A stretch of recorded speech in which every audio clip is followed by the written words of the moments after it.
The United States are pushing Russia out of its, I don't know, Mecca. That's oil and natural gas, because it convinced everyone, literally everyone. Let's remember how Europe at first also reacted with caution. Would it be able to manage without Russian gas? Turns out everyone managed just fine. And that was also a bit of a stand-up, so to speak. But there's more to it. China. So what kind of Russia is beneficial for China? Is it beneficial for Russia to fall apart? Or will China, keep Russia on a drip until the very end so that Russia keeps fighting and China gets its perks from a whole Russia, not a fragmented one? Well, Most likely the latter. Look, Tala, what does it mean for Russia to collapse? That's not very good for China. Just imagine for a moment that you are a country, and to your north there lies a vast and sprawling territory of total anarchy and widespread banditry. That's actually an unpleasant situation, you know? On the other hand, of course, China would probably bring some territories under its control if Russia starts to fall apart. That's obvious. They'll help some and not others. I really do believe that Russia could break up into several states. And the states that would be in the eastern regions would probably receive help from China, so that there wouldn't be any banditry or excessive threats to China's territory. Everyone is afraid of this, and China will provide assistance. But overall, China doesn't need a wealthy Russia. And I would even say that the affection is becoming less and less mutual, to put it delicately. Just take a look at a very interesting topic. China is starting to reduce its purchases of Russian raw materials. And China has significantly reduced its exports to Russia. They've even cut back on exports, so it seems like China doesn't really have the desire to save Russia, does it? At any cost, to hold on at any cost, to bail out at any cost. It seems to me that the level of support is even less than what North Korea gets. Take North Korea, for example. It's constantly living on handouts, as you said. Otherwise, it would have collapsed long ago. But that's understandable. China helps them, China supports them, and probably gives them a lot of money. But China doesn't give Russia anything. In 4 years of war, there hasn't been a single intergovernmental loan, and there have been no free deliveries of equipment. So Russia pays for all of this? Of course, of course. They buy 3 million drone engines from China a year, but they pay for them. So there's no real friendship. It's purely business, nothing more. China doesn't invest in Russia, doesn't build any major enterprises. Putin is constantly begging Xi to build factories, but the Chinese politely smile and don't build anything. The Chinese are withdrawing capital from Chinese banks operating in Russia. This is because there are no promising prospects for conducting business operations in Russia. For this reason, China deals with Russia on a residual basis as a secondary priority. all right. When will Russia fall apart? In our conversation, we've come to understand that this is inevitable.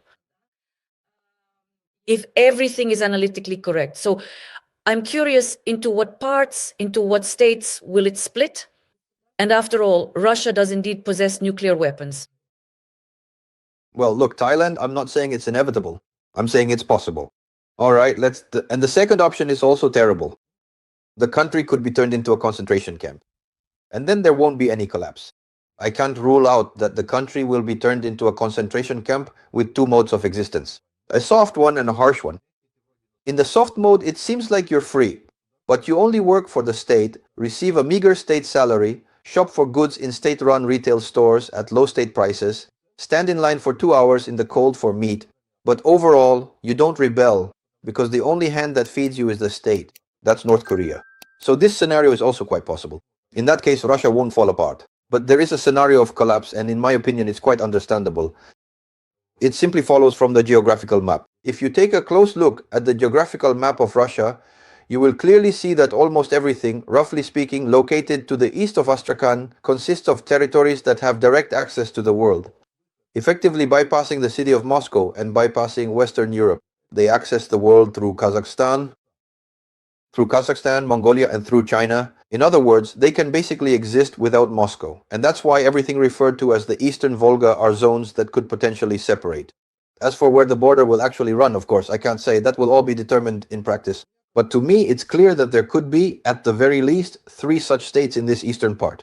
There's the Transvolga-Ural Republic, then the Siberian Republic. Maybe it will split into 2 parts, but most likely there will be a single Siberian Republic and the Far Eastern Republic. Let me remind you that the Far Eastern Republic was actually an entity that existed during the historical period of the Civil War. As for the Siberian Republic, there were attempts to establish it during Yeltsin's time. There was a kind of movement for a Ural Republic, so there were even some early beginnings of that there. But now these ideas might resurface again if Moscow stops providing money. And the region is already in trouble now. The overwhelming majority of Russian regions have deficit budgets. And here's the situation. Look, if the federal budget is in deficit, it just prints money. But the regional budget can't print money. The money comes from Moscow. And the people there are beating up mayors and governors. At one of the rallies, there was a really striking moment. I honestly felt happy. It amused me. People came to riot at the governor's administration building and they hung the governor from a tree. Or the governor.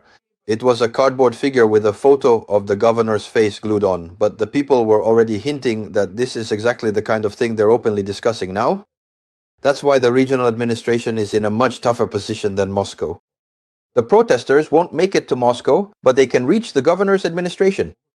And do you know how this will end? We're seeing it right now in Iran. So it's clear that when this kind of situation arises, there's a strong feeling that all our troubles are because of Moscow. It takes all the money and gives nothing back. We're in trouble, and their trouble is really serious. Well, I'm trying to explain to people how to prove that the regions are in trouble. Let's take a simple example. Here's a good territory. Bashkiria, the Republic of Bashkortostan. The main asset of Bashkiria is Bashneft. And at one time, it was arranged so that a fairly significant share of Bashneft's stock belonged to the government of Bashkiria. In other words, this is the wealth of the Bashkir people. The oil is on their territory, and this oil is, in a way, controlled by the people. Now, Bashneft, the part that belongs to the government of Bashkiria, is being sold. The shares are being sold because Bashkiria has a terrible budget deficit, and there's nowhere else to get money. And so the national asset, the shares of Bashneft, is being sold off because there's simply no other option.